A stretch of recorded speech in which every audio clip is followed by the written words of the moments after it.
What's up, everybody? Making sure that everything's set up here right. I'm gonna wait a few minutes to really get into things like normal. D Money's gonna be joining me in a bit, so that should be good. Obviously, he put a big update of the bank yesterday. If you haven't checked that out, what's up, Corey? How you doing, man? If you guys have not checked out the bank from yesterday, highly recommend that. And again, we'll have D Money on shortly to discuss those guys. Obviously, Miami picked up a commitment from Jaden Davis, which we'll get into. If you have not listened to the podcast, check that out as well. Put that out. We had a good interview with Judd Anderson. Really, really good kid. From my interactions with him, seems like a leader type. Obviously, already been an ambassador for this class, and I think he's a guy who's going to rise big time. You guys heard from him in the interview. He hasn't really played much football in an offense that he's been able to kind of throw the football around. So, played a wing tee his first couple years in high school. Last year was able to spread it around a bit, but I think this year we'll see him come into his own. Corey, yes. From what I understand, actually, excuse me. Let me not speak on that. I will refer back to. I know Coleman's a name that people are talking about on Twitter and stuff, but I'll go pretty. Here, let me pull this up here from yesterday again. D Money's post the bank.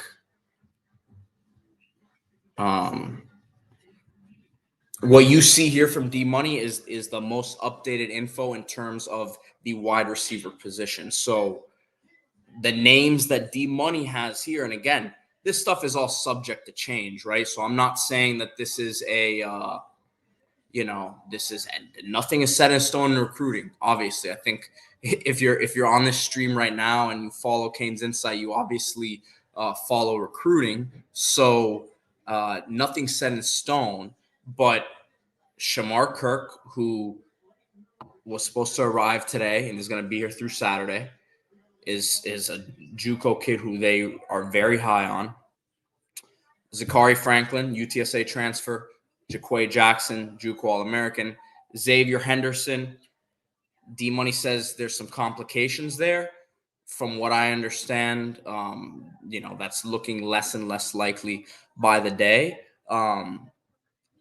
So that doesn't look like it's going to happen. But again, those look like the names right now. Keon Coleman, I know he's a hot name on social media and things of that nature for Canes fans, obviously coming from Michigan State. But the names that B Money has there on the bank are that's the most updated info when it comes to who they want at that position. So that's what I would refer to. Not only at the receiver position, but everything else. Yeah, man, I appreciate the love on the Judd interview. He was good, down to earth kid. Obviously, he's not a huge recruit in terms of the stars at this time, but I think his athletic profile, the fact that, as you heard in the interview too, I find it interesting that he's a basketball guy, and you expect quarterbacks to be able to handle the ball a little bit, shoot it, right? But you don't expect a guy to man the paint like he says he does. Seems like he grabbed a lot of boards, played a lot of defense in the interior, and distributed the ball a lot as well. So, but yeah, man, looks like we have some people in here now. Again, if you're just joining the show right now, D Money is going to be coming on sometime in the next 10, 15 minutes or so. So obviously, you guys can get your questions ready for him, as he always brings it. But Jaden Davis, Boardman gets paid. There you go, Kane grad. I'll go back to it though. It's crazy to me how selfless the kid was talking about his basketball, ability. Because I tried to throw it out there for him. He's talking about he's playing center, and listen, the 7+ footers these days are moving around and shooting the ball. So I tried to slide it in there and tell him, look, can you shoot it? You might be a stretch five, no, and he shot it down immediately. So most of these guys will try to pat themselves on the back and make it seem like they're better than they are, but he obviously didn't do that. So just I'm excited about that guy, and obviously we'll talk to him again. I would expect throughout his season, and we'll be following him closely this year as Canes fans, I'm sure, because again, not a ton out there on everyone has a huddle, right? But I think when it comes to him, it's tough to take considering the offense that he played in the first couple of years, and then just knowing what his ceiling could be. It's tough to really look at a lot of the stuff out there right now and say, all right, this is what you're getting, because it's so far away from what he's going to end up being for sure. Kane grad, I can't tell you I've watched all these guys that they're after. But when I answer these questions, right, you're asking me who I would be happiest with. The staff, from what I understand, wants Kirk badly, right? So again, one thing in my experience, knowing how this staff operates, right? They're going after NFL body types, NFL type next level talents, right? And if they're making Kirk a priority like that, from what it seems to be the case, and it's not to say they didn't want some of these other guys, but Kirk seems to be their number one target at that position, right? So if that's who they're prioritizing, I would be very happy with him. Any other corners being recruited? I know they just offered the kid from Lafayette, right? So again, I think that's a question for D Money when he comes on in a few minutes. I wanted to talk a little bit because Sean, you just brought up that position, the pickup of Jaden Davis. What's up, Mike? How you doing? Welcome to the stream. Jaden Davis. And again, I refer to D Money in a lot of times these situations because it seems like he has a very level-headed approach and takes when it comes to these sort of things, right? But Jaden Davis is a guy who's played a lot of football, right? Started 20+ games at Oklahoma. You go back to his freshman year, he had a ton of buzz from his freshman year. And look, they had obviously a coaching change over there. I know Alex Grinch was over there as well. I want to say it was his freshman year, and then he left as well. So it's not just the head coaching change. So there was, obviously a difference in schemes and things of that nature. So his trajectory after his freshman year, didn't go where a lot of people thought it was going to be, him having been pretty highly rated in terms of PFF and stuff like that, which you always should take PFF with a grain of salt because the people grading this stuff, you have to use it in context, right? You can't just look at the grade and say, wow, he's a great player. There's context for everything. And there's very good things to look at PFF for, right? But regardless, it does mean something, but I kind of went on a tangent there. The people who are grading the PFF stuff don't know what the scheme is, don't know what a player's responsibilities and roles are within a play. So it may look like they did something wrong on the play when they may be covering for someone else who made a mistake on the play, right? So again, getting away from my Jaden Davis discussion here, but you're looking for someone to step up, and I kind of keep saying it like it's a done deal that Devontae Brown is starting on one side. I would be very surprised if he's not, just knowing the level of talent he is. I had scouts telling me last year before the season that Devontae Brown was the best corner prospect in the state of Florida.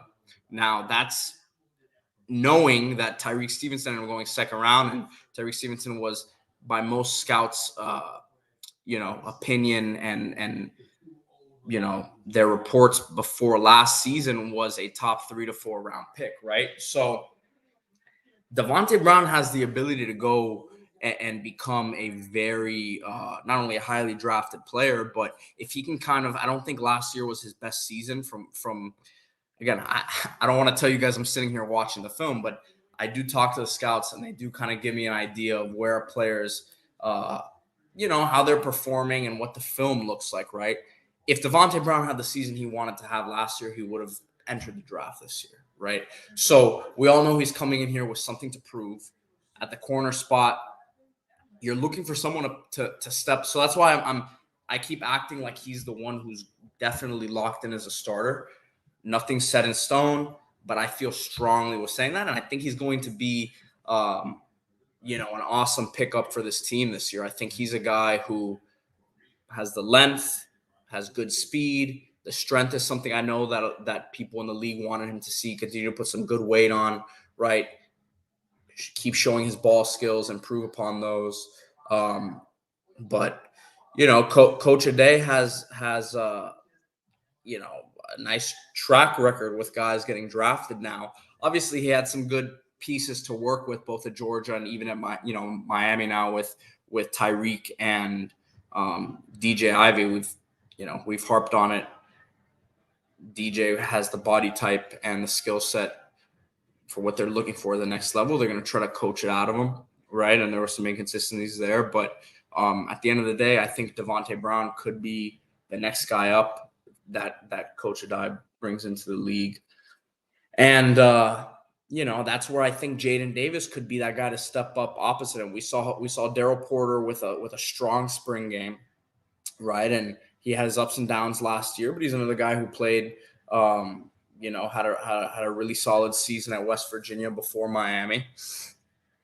Corey Couch has had really good moments at Miami, has had other moments at Miami that haven't been great either, but he's someone who is also on the NFL radar in terms of being a nickel corner. You see how many receivers teams trot out there nowadays, and you need guys to play the slot position, and he's someone who fits that mold. Again, he's got to put it all together. He has a ton of ability, and he's had some really good moments at Miami, but you're just looking for that consistency.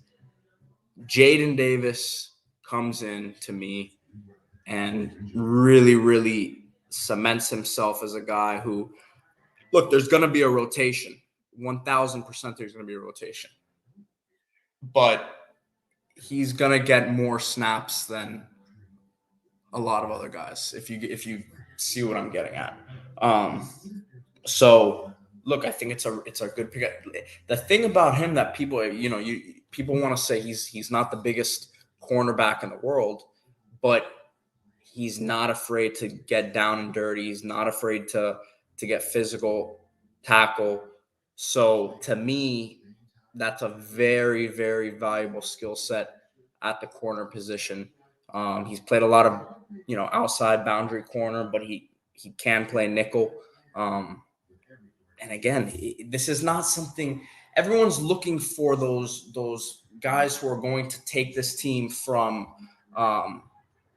not being a ranked team, right, and being probably like a mid-level team, right, by most people's projections before the season. It's not going to be the 5 stars that do that. Yes, they're going to be a big part of it, but you need to continue to build this depth, right? And that depth is not there right now. The original Kane, I kind of just got into it now. I think he could play out one of the outside corner spots. It's not set in stone that he's gonna mostly play nickel. You have a lot of other guys who can play nickel I have the skill set to play nickel. Jaden's played a ton of boundary corners, so I don't think it's necessarily set that he's going to play nickel. No. Now, might he play that at times? Yes, but most of his film is not necessarily at the nickel position. So I watched a lot of the Oklahoma defense a couple of years ago, and he was outside most of the time.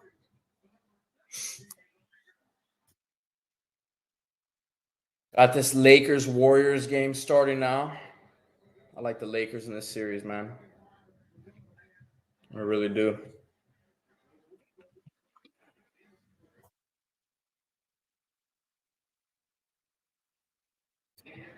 You listen. You might be right, or the original Kane, but I don't know if they're getting two more defensive backs right now.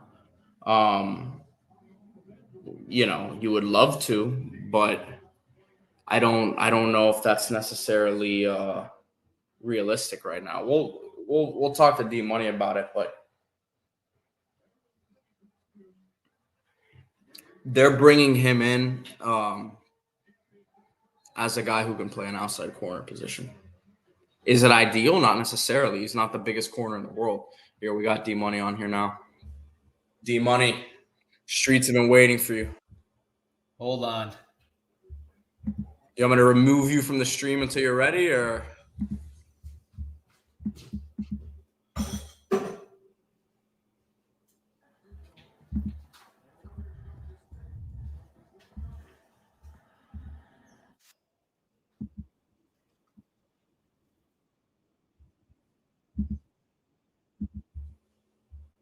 We both have the interesting art behind us today. All right.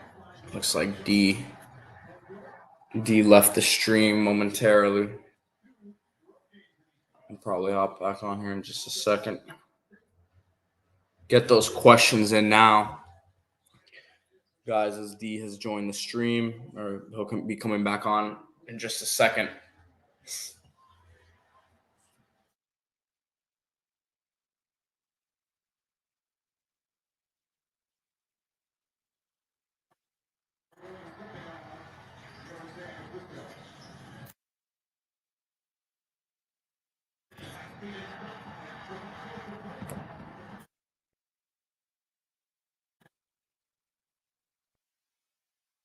Waiting to see what happens in this basketball transfer portal too. I know everyone wants to talk about football, but let's see, man. I thought they were going to get Robbie Barron from Northwestern. He went to Virginia Tech. That would have been a nice piece. Here, D's back now. Obviously, Matthew Cleveland's still on the board, but here we go. We got D Money. What's up, EA? Everybody. Pete, nice haircut, man. Yeah, I needed it, man. I needed it badly. You look like a Private Pile from Full Metal Jacket. See if anybody in the comments seen that movie. I don't know what that is. I'm not a movie. I'm a weird guy. I'm not very cultured when it comes to movies and stuff like that. But Google that. We'll put that on post so people can see that picture. But anyways, what's up? No, man. Just getting. We've been on here for like 20 minutes, just talking about, answering some questions. Obviously, getting into a little bit about the bank that you posted. Had someone, Corey DiBiase, said, love the Judd interview, talked about told people to go check out the podcast. But Kane Grad asked this question that I think is more suited for you, just because I know you've watched these guys. I haven't watched all of them, but the receivers, right, that they're in the mix for. Again, I refer to the bank as the most updated information when it comes to the top targets, right? Who would you be the most happiest, or who would you be the happiest with? Definitely the guy from San Antonio, Zachary, but he I don't know if he's the most likely. Right. I know he's got some injury issues, but the guy can play. To me, the guy that I think there's the most momentum with, because he's here right now, is the kid out of Aaron Rodgers' old junior college. Pull up his name. Junior college player. who I know they love. Shamar Kirk. Yeah, we Shamar were Kirk. talking about I was him. told they love him. He's going to be here Thursday through Saturday. Again, at Aaron Rodgers' old junior college. He's originally from Nashville, Tennessee. So he's someone that they really like. He's here. He's someone who can compete with Jacoby George, who that's the one they want to push. Colby Young's good. He's that X receiver. He's good. Restrepo, you know what he's going to do. Got the young guys, but the one they want to push is Jacoby George, because Jacoby George, if he plays to his talent, he could be the best of all three of those guys.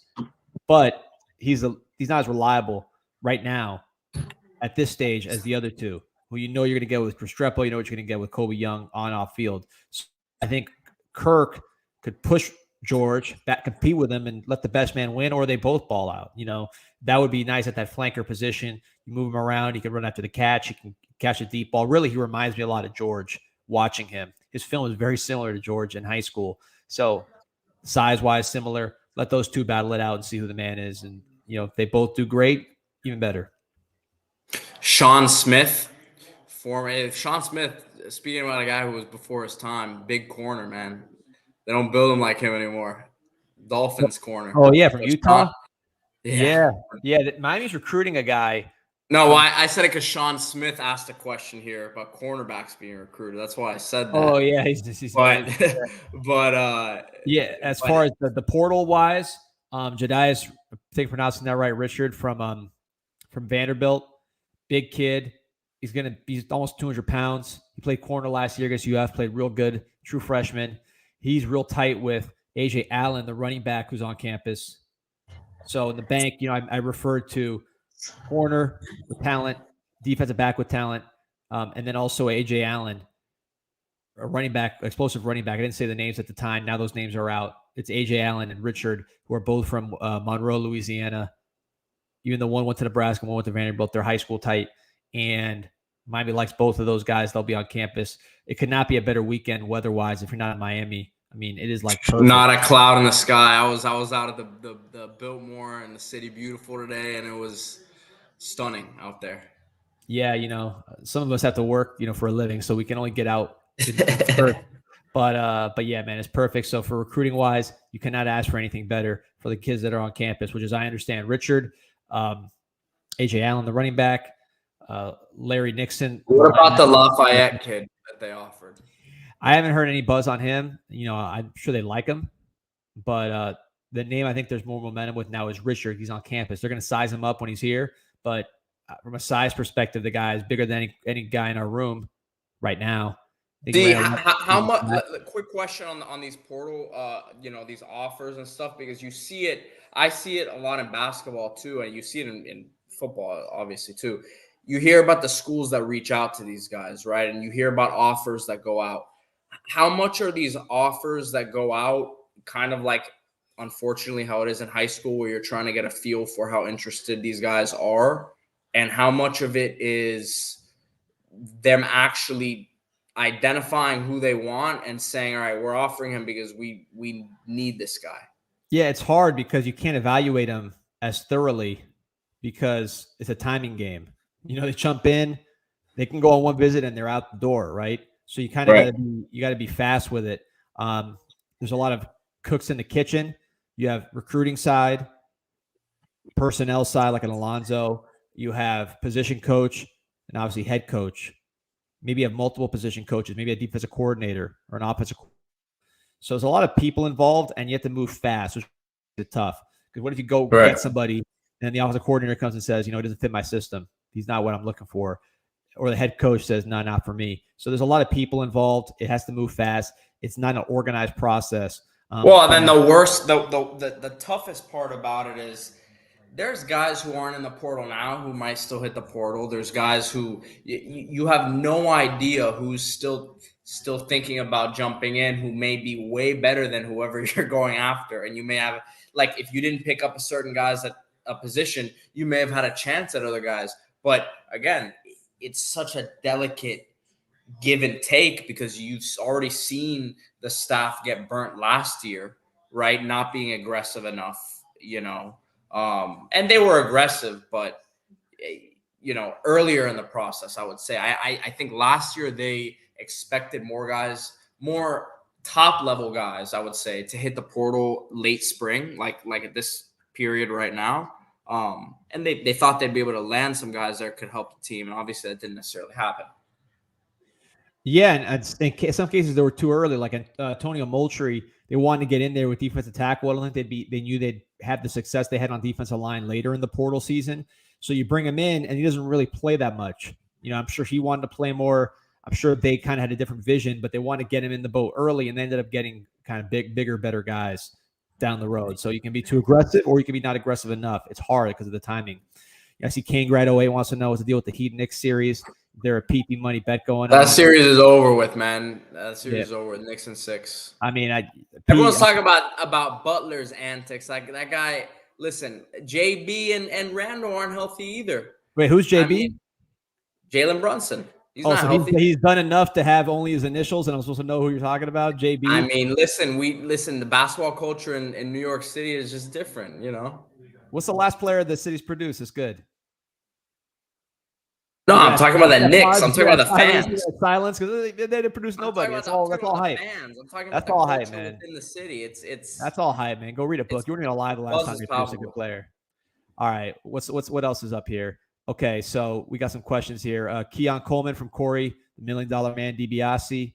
I haven't heard that name as far as Miami. The names. That's what I told. That's what I said earlier. I said, look, I'll refer to D-Money, but if it's not in the bank, then there's a good chance that they're not on it. Yeah. The receivers I heard are the ones in there. Now, listen, things move fast. There's also the JUCO thing's a whole different element because we got Kobe Young from JUCO. So, that was our best receiver last year. So, and that was like in July or something. That was late. June. Kobe Young was real late. So that's a whole different dynamic. I don't know what's going on there. That could change. But as far as like the portal names, I think the names are UTSA, Zakari, Franklin. Henderson still, he's still around there. Jaquai Jackson, who's been real quiet since he visited. I was there when he visited during spring. I was standing right behind him. He was talking to KJ Osborne for like an hour. I thought that was going to hook him in because Osborne's telling him the right things. Osborne's about to be a real impact player in the league. He already is, but he's going to be even more so now. He's going to be like the new Thielen.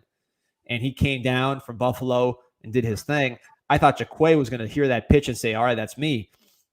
Nothing's happened yet. Maybe he wants less competition. I don't know. But he has not made a decision yet, but they would still take him. So Jaquai, Zakari, Xavier Henderson, there's some stuff going on there, but, that's not like totally done. And then Kirk, who's here right now. And to me, the one that's here right now with this weather getting recruited, that's the best chance because he's here right now. And they love him. Like when I asked about it, I heard we love him. We love him. So Kane forever. I'll answer this question real quick, and then you can jump in too. He asked if we keep wanting portal players, how can we show the development from our current players? Every program in the country wants portal players, so that's my response to that. You look at Bama last year, Gibbs and Henry To'oTo'o, two of their, best players on both sides of the football. And then you saw what happened, 2-3 weeks ago also, right? They were trying to upgrade themselves at the quarterback position. They just picked up, the kid from Notre Dame. Jameson Williams the year before. Everyone wants portal players. So this is not a Miami thing. Now, are you going to be taking as many depth fillers in the portal moving forward? You would probably hope not. You would want to start to get more selective, right? And pick and choose. But the development from the current players, I mean, you've had to get a lot of guys out of there who just weren't the talent level that you needed here. So to me, that's what it is. Now, if they're still bringing in 20, 30 guys a year, 2 years from now, then you probably have a problem.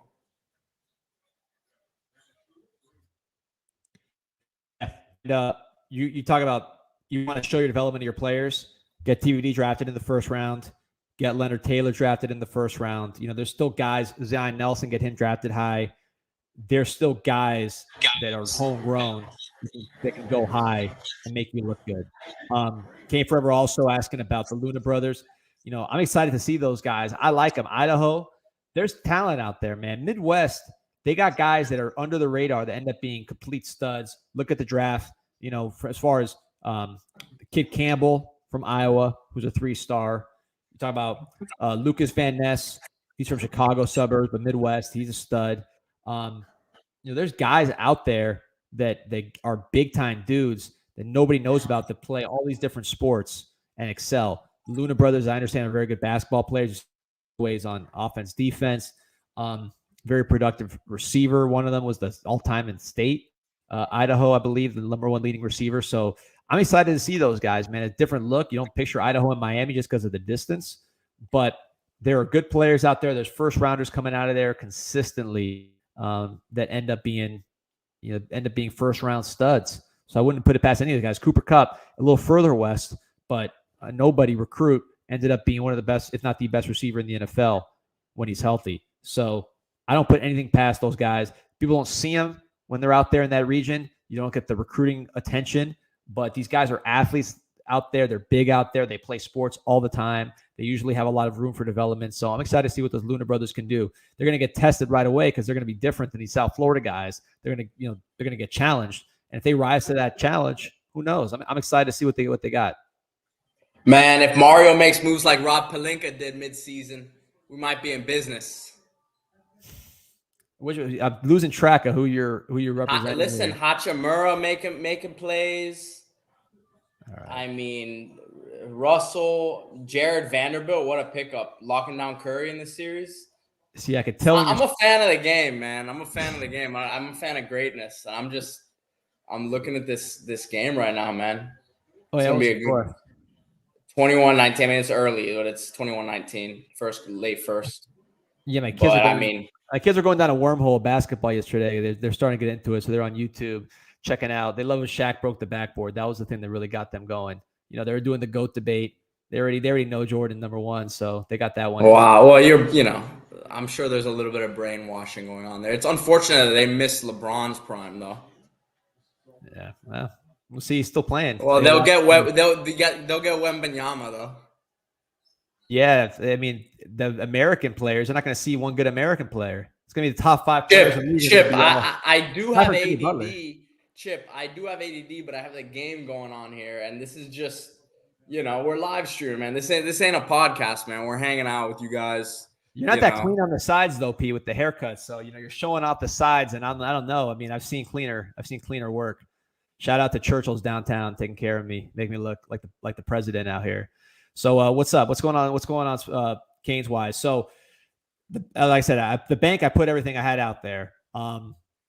As far as running back, AJ Allen, this dude, talk to people from Nebraska. Look at their website. Look at the stuff they were saying. The buzz I heard, I didn't put this in the column, but what I heard is that the people at Nebraska really felt, and because these coaches all talk, they all know each other, they have mutual friends, or they themselves know each other. The word is that the Nebraska coaches thought that AJ Allen, the back who's visiting this weekend, was going to be one of the best running backs in the Big Ten by the end of the year. This guy's a true freshman. He got hurt against Oklahoma. Go back and watch that game. I'm sure it's on YouTube or something. But he got hurt against Oklahoma. He had like 11 carries for about 44 yards. As a true freshman, big carries, and then he got hurt in that game, broke his collarbone. I believe, from what I was told, and again, someone in the comments watched the game, post about it, because I'll probably go back and watch it myself. I heard that the last play before he broke his collarbone, he stiff-armed Jaden Davis, the new Miami corner who was at Oklahoma at the time. So he stiff-armed Jaden Davis pretty badly, made a nice run. Then the next play breaks his collarbone. But he was emerging. And then from the buzz from the Nebraska coaching staff, this guy was going to be like a guy, like a major player. He was averaging 5.8 yards a carry as a freshman. And this is not the 1995 Nebraska offensive line he was running behind. It's pretty leaky. So a lot of talent. Excited to see what he brings. Louisiana players, you cannot, these guys don't miss. So hoping to add multiple Louisiana players. Eric Holmes wants to know, what about another quarterback? They want another quarterback. Not because they don't trust Jakari or they don't trust TVD. Jakari wants to redshirt. So if you get another quarterback there, that gives them a little more flexibility to take that redshirt, still play a little bit, but then redshirt. 4 games is a limit now. I believe they're trying to move the cap from 4 to 6. So it might be 6 games to redshirt.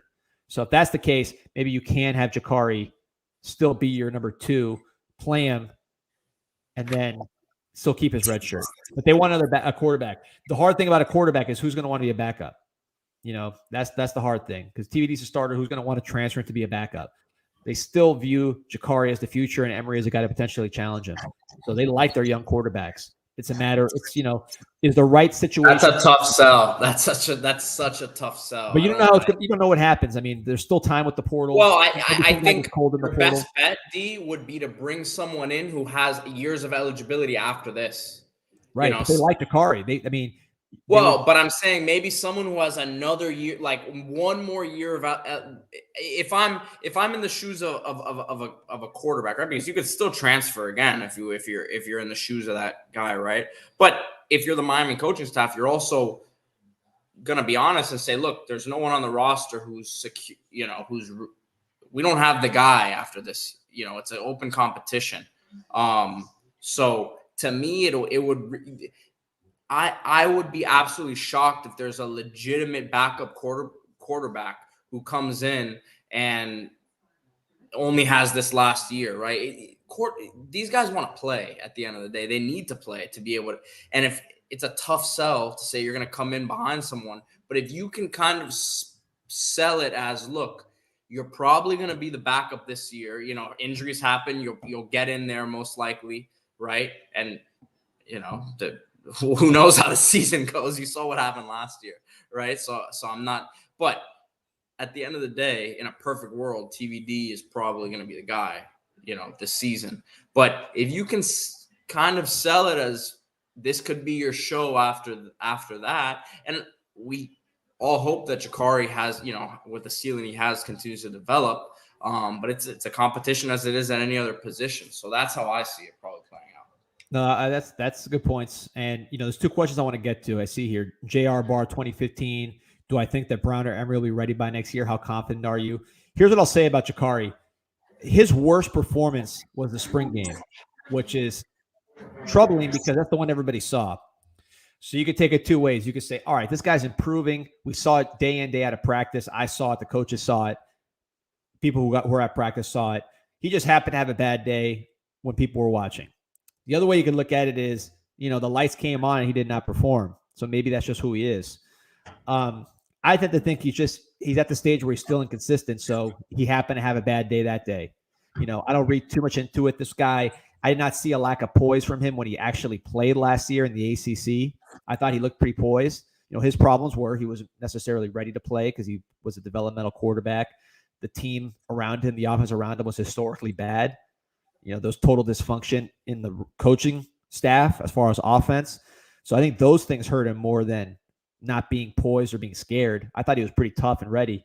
And he won that Georgia Tech game, played very efficiently. So I'm a Jakari fan. I thought he made positive progress. And think about it. If he starts in 2024, you're talking about a huge offensive line, guys like Sampson, guys like Francis Malagoa, guys like Inez Cooper, maybe a Kinsler or whoever's ready. So he's going to have monsters in front of him. And monsters in front of him, he can run, he can hand it off, he can still go deep. That combination is going to be very physical and tough to deal with. And the original Kane, my guy wants to know what's up with people portaling after 1 year.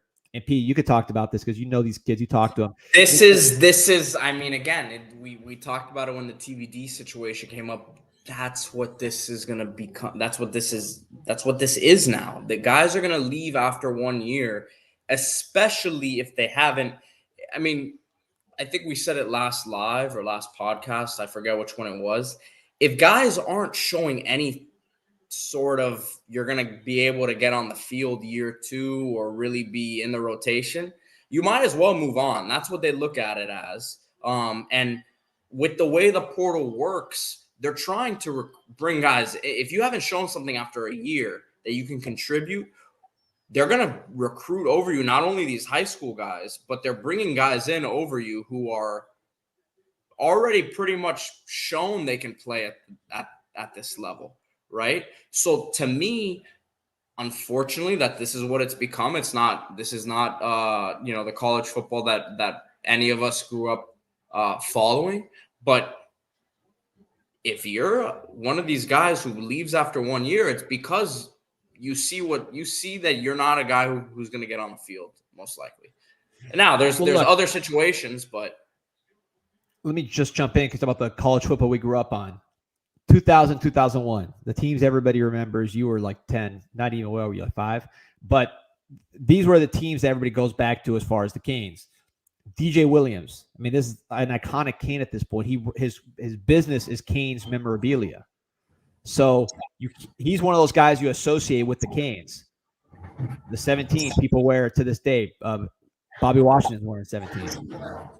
If this portal was around back then, DJ Williams would have been gone after his first year because he was unhappy. Well, you had to sit out. You had to sit out. You got to sit out. So he stuck it out, and he ended up being an iconic player.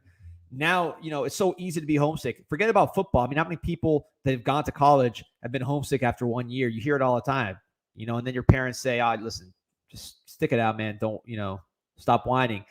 That is a common thing. Football players are no different, probably even more so just because the circumstances are so unique to them. So much pressure, so much totally different routine. So I don't think it's weird that people are portaling after 1 year. I'm surprised it doesn't happen more because my first thought when this rule came in was what's going to happen to the DJ Williams types that just get homesick after a year and they just want to go home. Now they can just bounce easy. So I think it's going to happen more and more, and it's nothing weird. It's just they can do it. So I think that's what it is. Definitely. And Cane Forever. I mean, Cane Forever has been in the comments hard. He says all our depth went to SMU: Smith, Rooster, Brinson, Miller, Ja'Kai Clark. Yeah, but the level field, the playing field has been leveled. Excuse me, because those guys you're mentioning are going to be the man over there, right? If you're in their shoes and you have had up and down situation at Miami, right? Obviously, a lot of those guys lost their spots, right? And it looked like they were going to lose their spots, this season. They're going over there, most likely stepping into starting roles and in starring featured roles over there, right? So to me, unfortunately, you would love to see them stick it out and you have veteran depth and guys who have, shown flashes, but I think they see the writing on the wall at the end of the day is what it is. Yeah, it's Ja'Kai Clark. What's he going to do? Matt Lee comes in, beats him out. I mean, that's not even a competition. They brought him in to start. So Ja'Kai Clark going to be a backup, or is he going to snap the ball every play at SMU? I think he made the right decision.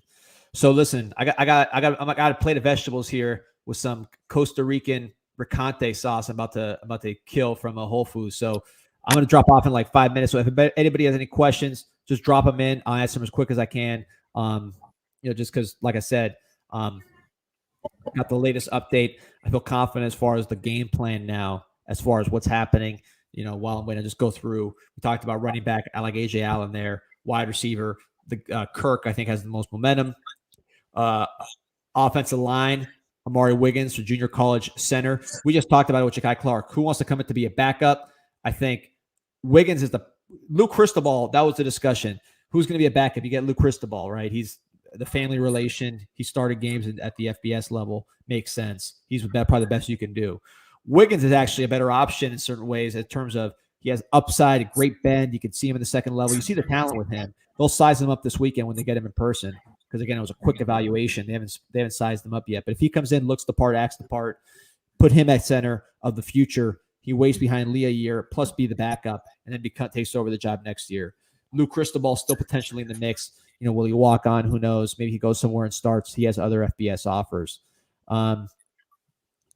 Sean Smith, what about Tyler Harrell? Have not heard the name lately. I think there's a foot issue there. That's still sorting itself out. J.R. Barr, 7 wins, over. I like the over on 7. I'll take over on that. Van Dyke, there was so much dysfunction last year. It was a unique deal. I think usually when you have a good pass rush and a quarterback like Van Dyke, you should win 8 games in the ACC, even if, we don't have the best coach in the world, which remains to be seen. What Cristobal can do. I'm not going to say what he is or isn't right now, but quarterback, defensive line, and functional offense where your quarterback coach and receivers and offensive coordinator speak the same language because they're the same guy in this case. I like Miami over 8 wins. Me, Junior. Start over 7 wins, and then 8, 9, 10. That remains to be seen. Kenneth this Lewis, question. Kenneth Lopez, I'm sorry, will get one top defensive tackle. Taiwan Malone, right when into the portal, I said I like Miami there. I still like Miami there. Super talented guy. You look at his measurables. I'll pull him out from when he got recruited. But this is like a 4.75 shuttle. Some guy, he's about 6'4", 80-inch wingspan. I think it was like 290 or something out of high school. He's probably 310 now. Just a big, naturally big athletic dude. Good baseball player. Played legitimately SEC, had at bats in the SEC, hit home runs. So this dude could play as far as athletic talent. I like him. Kiwi Rose from Louisiana Tech. Dennis Smith, our recruiting coordinator, recruited him to Louisiana Tech. He'll be here this weekend. Small town kid. They need to convince him that Miami's, not what he sees on TV necessarily. He's with his family as well. So you could take, I think Taiwan Malone for sure will be here. Kiwi, that will be a tougher battle. But if you get two of those, possible, there might be some attrition after that defensive tackle. If those two both come in, which they'll take both, then you'll probably see some people squeeze out that are already here. And other positions, I think we've gone through them all. The one position that I would keep an eye on is nickel. They want to add somebody to play that nickel role. We'll see what happens there, but that would be something that they'd like to add. And another defensive back. We'll see what's still in the portal or in the grad transfer market or the JUCO market. Me Junior, just to kind of get to what it seems like you're getting at with, it feels like everyone's caught up to us in the portal. Listen, at the end of the day, there's an NIL for certain positions and impacts. Most of these guys are going to get what they're expecting from the schools that are in the picture at the end of the day. So when it comes to, is this schooling outbidding this school and that, everyone's going to have those discussions. If a school really wants someone, they're going to probably match what another school is giving them. When you talk about caught up to Miami in the portal, I just think that the entire landscape of college football understands now that the portal is where you go and get guys who can make an impact right away as opposed to high school.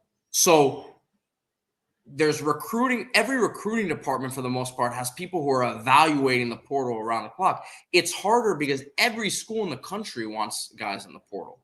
It's what I was just getting at right now. I don't think this is an NIL thing. And again, if Miami lands the guys that D Money has mentioned in the bank, right, then what are we really talking about here? Right, and people are forgetting what we already have. So let's start from the top. Javion Cohen, as I understand from what I've read, I don't know this separately. Top 100 type talent. Yeah. So that's NFL.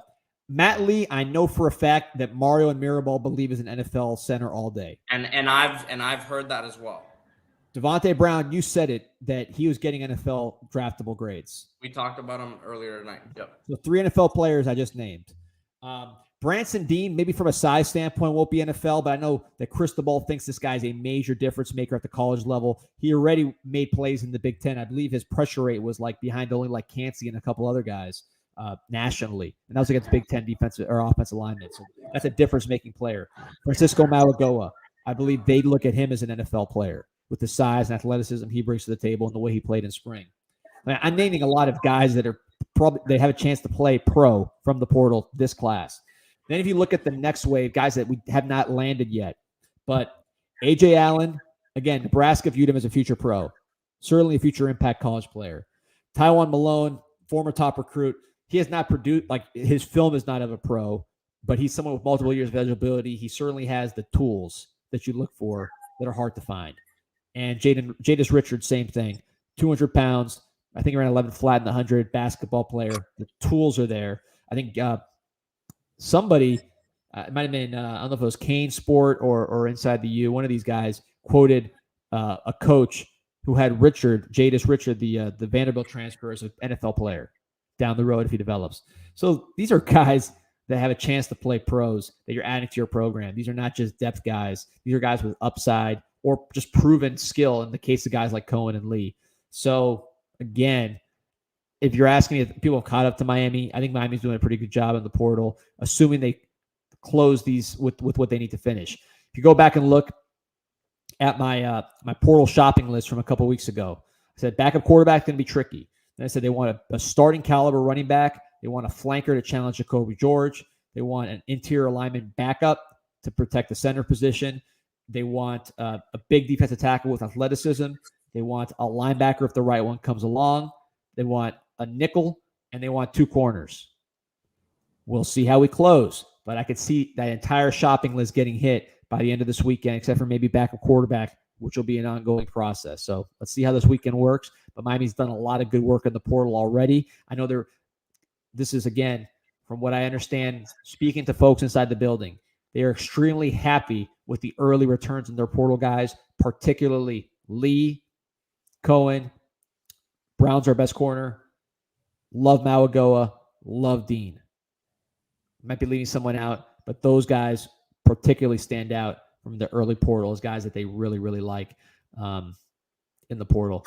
We mentioned this earlier. Keon Coleman, his name has not really been mentioned according to D.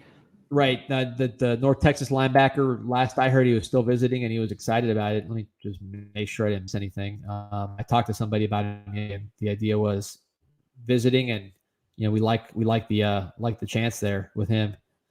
But they're saying real visit, and he's their tackle guy. Speed. Didn't want to just take any linebacker. They were comfortable going with what they had. If they couldn't find someone good, they didn't want to just take a body. But this is somebody that they think can be a real player. And I agree. I see D. Broussard, longtime CanesInSight dude, in the comments saying Francisco Malgoa looks like an All-ACC player. I agree. I said this. He's better than what I saw when I watched Washington State. Maybe the game start, he looks like that same player, but I think he might be one of these ascending guys with his size, athleticism. I think the game's slowing down.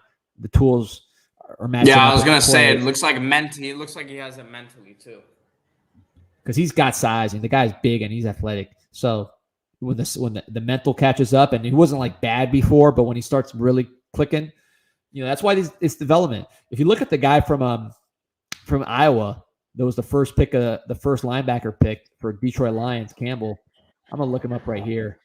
I believe he was class of. Let's see what class he was. So Jack Campbell was a basketball player, signed with Iowa, 195 pounds, developed. He was 2019. He was, developed, played 19, played 20, played 21, played 22, 4 years, and really blew up in his last year. Malago is now entering his 3rd year. You see that development. And I think that's not everybody is where the first game they get 20 tackles. It changes. Kenneth Lopez wants to know about left tackle. Rivers is a solid guy there. I think he can play there in college. I think they feel pretty good about Rivers at left tackle from what I understand. Rivers is smart. People say he's not the prototype guy. It's college football. It's the ACC. A guy like Rivers with his size, who's smart, is going to get you through most games. I think ideally Zion would be that guy. He needs to heal up. That's sort of a wait and see. But if you ask me to bet, I think Zion will make it and he'll be the left tackle. That would be my bet. And then I think he'll do a good job there. But Rivers gives you that safety because he's smart. He knows what to do. I think he'll be all right. I think Chaney's pretty close to 100%. He just, as he continues to get in as good a shape as he can, he'll probably drop some pounds as Coach Cristobal has said. And it's more about him leaning up more than anything. I think his health is as good as it's going to be. Right. And how's he going to react when you bring in another running back? He's going to say, I think at this point he's used to it, to tell you the truth. Just knowing him a bit and his demeanor, I just think that, oh wow, LeBron just hit a bank 3 at the end of the shot clock. But I think I don't think it's gonna phase him. I really don't at this point. He's been through so much in his career with the injuries, right? That I think it would just be another step. Yeah, me Junior wants to know, Zion comes back, does Rivers take one of the guard spots? Now this is where it gets nice if you're a Hurricane fan, because last year we saw these 6-foot guards, right? I mean, 6-foot centers with Clark, with Dennis, with Seymour, Sagapolo. I mean, look, some of these guys are good players, and they definitely are. I'm never going to bash guys. These guys are way better athletes than we could ever dream about being. But, for Miami standards, you want more length at those spots. So now you talk about guard, if Zion's at left tackle. Now you're talking about, is it going to be Rivers? Is it going to be Cooper? Is it going to be Cohen? Is it going to be McCoy moving inside? Is it going to be a Kinsler, Tinalau blowing everybody away? These are like Cooper did last year. These are the good kind of problems, because now you're talking about like replacing length and size with length and size. And that's where Miami wants to be, and that's what they're building towards every single year. Someone I mentioned on the bank, the guard from Seattle, Samoan dude, his name Afe. What's his name? I'll look it up now. But the Miami's in on what many consider the best interior alignment in the country out of Seattle, Washington, and he is he already locked in his visit to Miami. Miami feels very good about where they are with him. And I'm going to pronounce his name wrong, but I want to make sure I get it. Someone's probably going to put it in the comments. But he's continuing to build up that interior line because it's been a problem for a while. And the best thing for a quarterback is when you got Essentre Alfoa from Seattle, Washington is the name. And I think Miami's doing really great with him. And D. Broussard mentioned the spring game pass protection. Yeah, we were missing Cohen and Cooper. So your guards weren't there. McCoy was out. Nelson was out. So that's 4 guys you're missing. And I think at the end you saw it improve because they put Sampson at left tackle and they moved Rivers to guard. And that's much more what you want to see. But again, you were down 4 guys that you're counting on. Plus you didn't have Tinalau. You didn't have Kinsler. It's going to be a much Citizen's still working himself back, Craig. Sorry to jump in there, D, but I don't think he's going to be ready for the start of the season. No, he had a setback, and he's at a crossroads right now where he could go. And hopefully he sees us bringing in running backs. He sees what's building, and he says, I want to be a part of that, works hard on his rehab, comes back and does what he does because he's got a lot of talent. It was real sad to see him go down last year because the guy's got a lot of ability. D, I know you got to get out of here, so. Take care, everybody. CanesInSight. Like and subscribe to the YouTube. Pete, man, you got to be on the like and subscribe. You got to be saying that stuff. Yeah, I got to. Come on. Listen, like and subscribe. Hit the button if you're enjoying the show. I appreciate everyone who came on tonight. We've had over 100, plus people on here for a majority of the show. So 120 Underdog Fantasy. You get a free $100 to sign up. Use promo code CIS. You got the CanesInSight shop. Go to our website, the shop. You can buy all the CanesInSight gear. I know people have gotten to be real happy with it. So check that out. YouTube. And then like and subscribe. Facebook. Canes.Insight on Instagram. Come on, Pete. You got to be selling this stuff, man. You're the young buck. You got to know this stuff. All right, everybody. All right, everyone. Go Canes. Go Canes. See you guys next week and see you on the podcast as well later.